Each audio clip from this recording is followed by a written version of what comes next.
आपको मालूम है जो 7 कलीसियां जिसका जिक्र प्रकाशित वाक्य में है, वो 7 कलीसियां तुर्की में मौजूद हैं आज।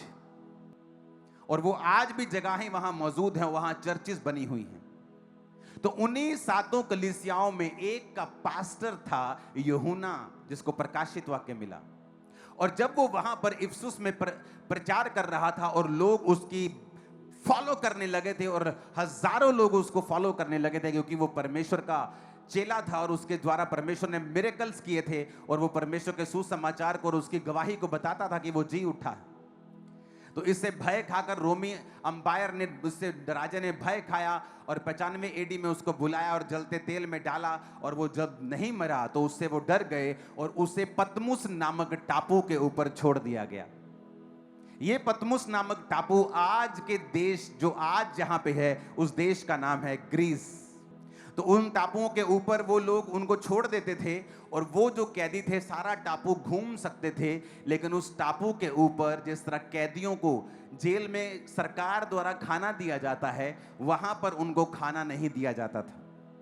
तो मोस्टली जो कैदी पतमुस नामक टापू के ऊपर भेज दिए जाते थे, थोड़े ही महीनों के अंदर अंदर कम खाना खाने की वजह से उनकी डेथ हो जाती थी, वो कमजोर पतले हो जाते थे, फिर वो मर जाते थे। तो इसलिए कि यूहन्ना को वहां पे डाल दिया गया कि हम इसको वैसे मार नहीं पाए, तो ये अपनी मौत वहां पे मरे। और उनको मालूम था कि कुछ ही हफ्तों और महीनों में यूहन्ना वहां पे जाएगा, क्योंकि वो बूढ़ा हो चुका है। लोगों के हिसाब से वो पनिशमेंट के नीचे है, वो दुखी हो रहा है, उसको हमने नप लिया, उन्होंने दब लिया, पर वो एक ग्रेटेस्ट काम करने जा रहा है। इमेजिन वहां पे क्या हुआ। वहां पे प्रकाशित वाक्य नाम की दुनिया की सबसे उत्तम, दुनिया का सबसे उत्तम अध्याय, दुनिया की सबसे उत्तम पुस्तक की सबसे उत्तम पुस्तक वहां पे लिखी जानी थी।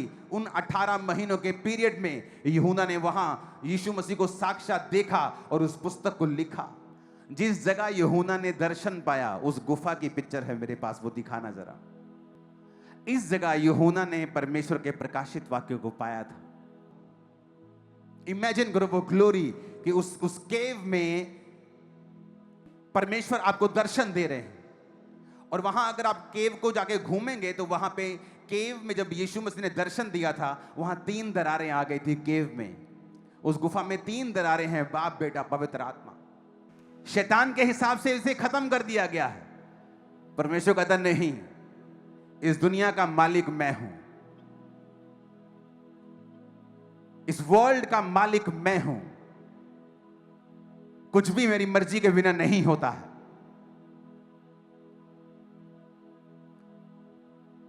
उन टापू में थोड़ी सी पॉपुलेशन पर यूहन्ना ने प्रचार किया, और जहां यूहन्ना को मर जाना चाहिए था भूख से, उसी टापू के लोग उसे खिलाते रहे। उसके चेले वहां पे खाना भेजते रहे। कुछ चेले वहां पे गए इंक लेके,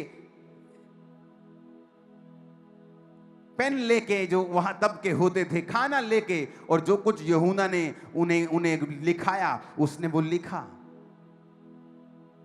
यूहन्ना जिंदा रहा, 18 महीने बाद फिर वापस लौट आया, और फिर अपनी पूरी उम्र भोग कर वो मरा और परमेश्वर में सो गया।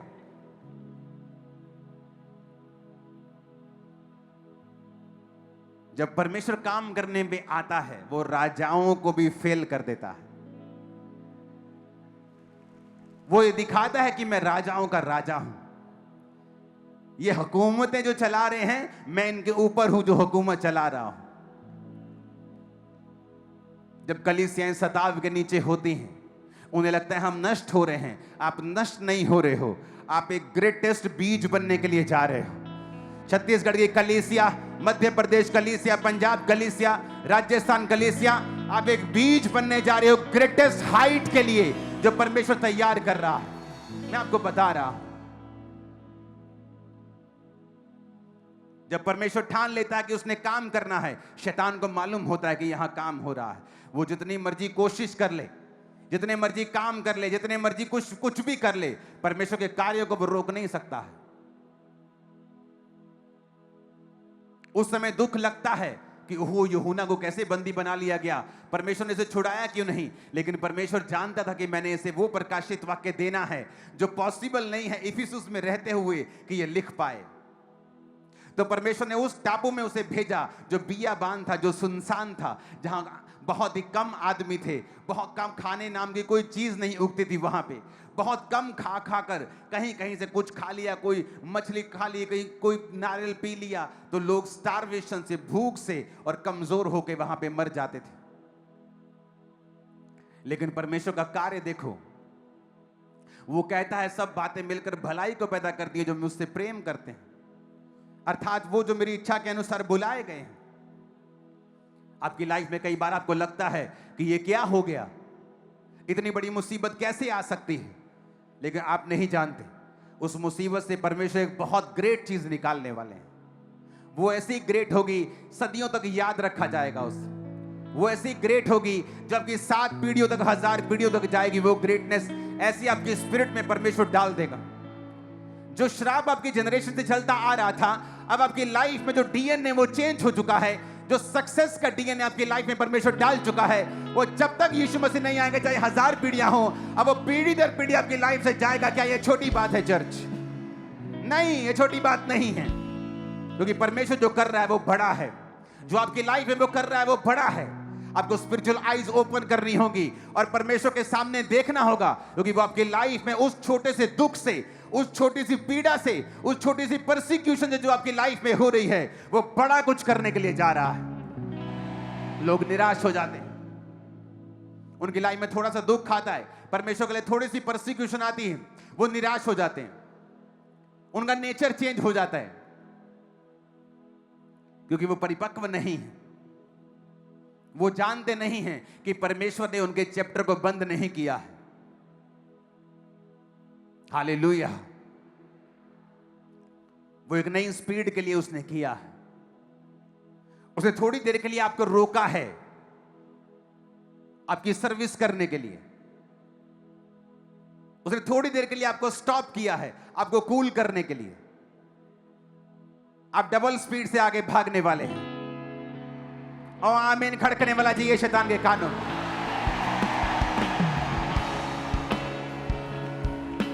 हालेलुया। ऊंची आवाज में कहो हालेलुया। फिर से कहो हालेलुया। ऊंची आवाज में कहो हालेलुया।